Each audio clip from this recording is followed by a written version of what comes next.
All ideas matter, but some really matter because they make up our worldview. I'm John Stonestreet, and this is the 2-Minute Warning.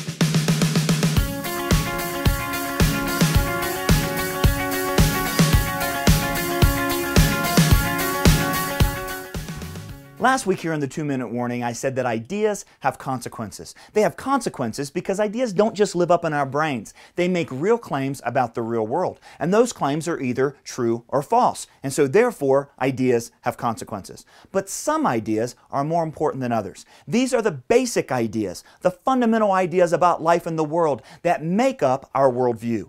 Every person has a worldview, a basic set of beliefs that shape how they understand the world to be, how they understand the world to work, and determines how they actually interact and evolve themselves in the world around them. You see, this is the unique thing about humans. We question the environment that we live in. Animals don't do this. You never see animals going, "Why are we here? Why do we care about things?" This is what humans do. We ask these big questions about life, like where do we come from? And why am I here? And what wakes me up in the morning? What's worth loving? What's right and wrong? How do I know? Where's human history headed? What happens when I die? These are what philosophers call the ultimate questions. And how we answer these questions, whether we do it consciously or subconsciously, shape the way we interact with the world around us. Now, you might walk up to somebody and say, "Hey, what's your worldview?" And they'll probably look at you strange and run away.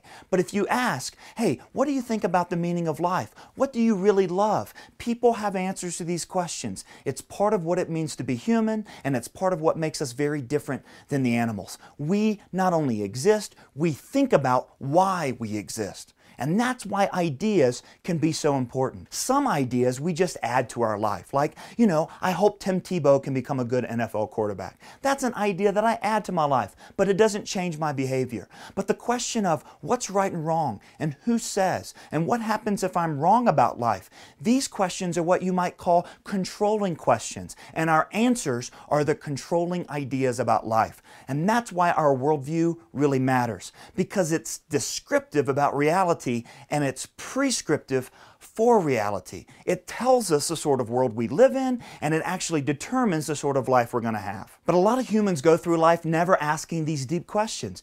All animals care about is where they're going to find their next meal, where they're going to find their next nap, where they're going to find their next mate. It sounds a lot like college freshmen, right? But we don't want to be like college freshmen. We want to ask deeper questions about life and the world. And it's important that we do this because worldviews become like glasses, prescription glasses. And prescription glasses, if they're the right prescription, help you see the world clearly. If they're the wrong prescription, they keep you from seeing the world clearly. And so it's so important to not only have a worldview, but to know which one we have and whether it's actually allowing us to see the world as it actually is. Because these ideas have big consequences for our life, for our families, for our culture. For the 2-Minute Warning, I'm John Stonestreet.